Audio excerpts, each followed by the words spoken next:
hapon na po, lampas alas 3 ng hapon na po at ito yung ating dalampasigan. Parang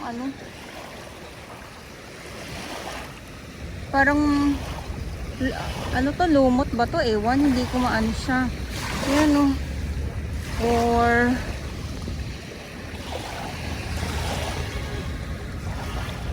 good afternoon sa inyong lahat. Kamusta naman po kayo? So, Dolomite Beach pa din po tayo sa ating mga viewers, sa mga nagtatanong. Muli, ulitin ko po, sarado pa din po ang ating Dolomite Beach po sa ating mga kababayan. So, malapit na po ito magbukas dahil ay yung ginagawa nga po dito sa may loob, itong DPWH po ay malapit na silang matapos. Tapos yung mga drainage na din po. Ayan. So, dito muna tayo sa dalampasigan ng Dolomite Beach at ito yung ating update. Ngayong araw, Miyerkules. Maraming salamat sa ating mga Manila Bay Warriors, Stero Rangers ng DENR, MMDA, DPS Mandaragat doon naman po sa Manila Yacht Club. So inuulit-ulit ko po talaga yan dahil sila yung naglilinis araw-araw dito, umulan, uminit, bumagyo. Andyan pa sila. So kakaakyat lang nila dyan. So mag-aalas, malapit na din po kasi mag-alas 4 ng hapon.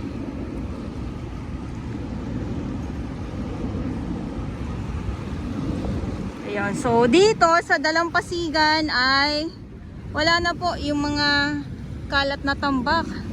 Yung sobrang tambak na mga kalat na nakikita natin nung mga nakaraang araw, mga nakaraang weeks dahil nga po ay sa bagyo. Pero ngayon, kita nyo naman po yan, yung ating Dolomite Beach po, yung dalampasigan. At eto naman, kung mapapansin po ninyo, eto, yung gray sand na yan, or black sand na yan, kung ano ba ang tawag nyo dyan, kung saan ba kayo masaya. Eto naman po, once na pantay po or nakalaykay po ito, ay magpapantay po muli ang Dolomite sand po. So ang Dolomite sand ay napailaliman na ng gray sand or ng black sand. Ayan. So kung meron po tayo nakikita ng mga iilan ng mga kalat dito sa dalampasigan, ayan, ay ngayon lang po yan, bago lang po yan dahil medyo maalon-alon at medyo mahangin ng konti lang naman, banayad lamang. At pag yan naman po ay wala ng hangin, wala ng alon, wala na tayong makikitang wala na tayong makikitang mga kalat dito sa dalampasigan ng Manila Bay Dolomite Beach po. Yeah, so tayo ay nag-update, umulan, uminit, bumagyo. Nandito po ako sa ating ibang mga viewers. May mga nakikita din ako mga comment na sabi nila ay sinaunang panahon. Wow. Masasabi ko na lang kung saan ba kayo masaya sa inyong mga comment. Wow na lang din po sa inyong lahat, di ba? Kasi diyan po kayo nagiging masaya. So araw-araw naman po ay nandito ako na nag-update sa inyo, sa aking mga viewers, sa mga talagang nag-aabang kung kamusta na ang Dolomite sand. Kung ang Dolomite sand ay naubos na ba daw. Binibilang ko po isa-isa yung Dolomite sand. Joke!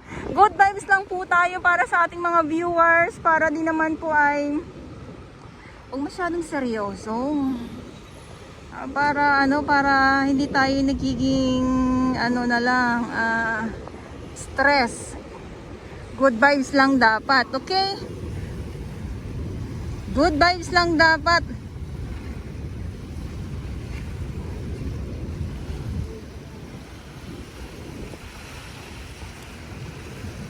Sa mga nag-aabang pala na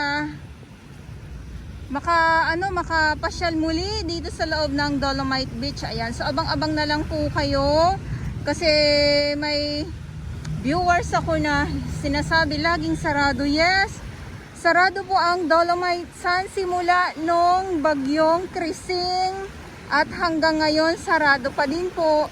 Gawa nga po ay may ginagawa yung ating DPWH nga po dito sa may Dolomite Sun po, sa Dolomite Beach po. Kaya sarado ang Dolomite Beach. Ayan.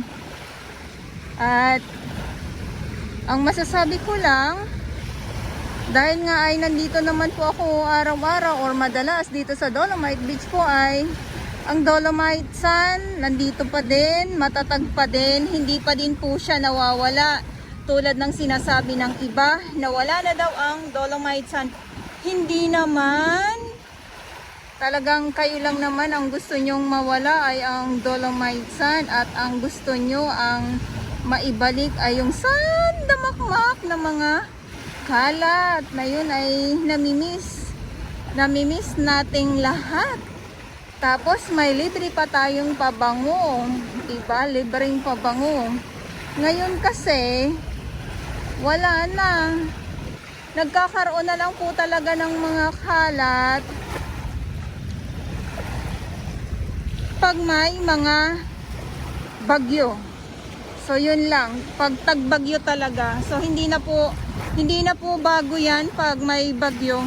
Ay, yung helicopter ko, sinusundo na po ako ng helicopter ko. Joke. Ayan. So ito yung ating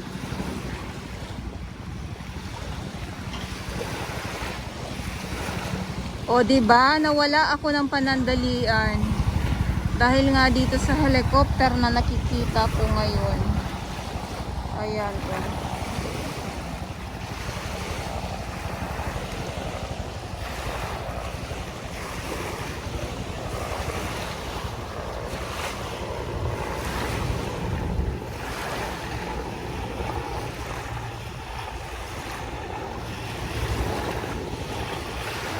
Tapos dito naman sa kabila, sa may Pasay area, at grabe yung tambak na bus, grabe yung tambak na na buhangin dyan. So tuloy-tuloy po. So ikot ko lang po kayo. Ayan, so dahil ay okay na din siguro yung yung ginagawa dito ng ating DPWH, at itong Dolomite sana nabungkal or binungkal. So ngayon ay binabalik po ng ating binabalik muli. So walang Dolomite sana inilalatag or itinatambak dito na bago. So may inaayos lang po yung ating DPWH po. Okay, so ito yung update ko ngayon dito sa Manila Bay Dolomite Beach, at ulitin ko po muli. Ngayon ay August 13, 2025.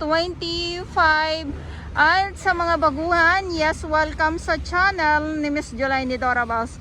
Mahalin niyo po ako ng buong buo. Yun ay hindi galing sa ilong ng may singaw. God bless everyone.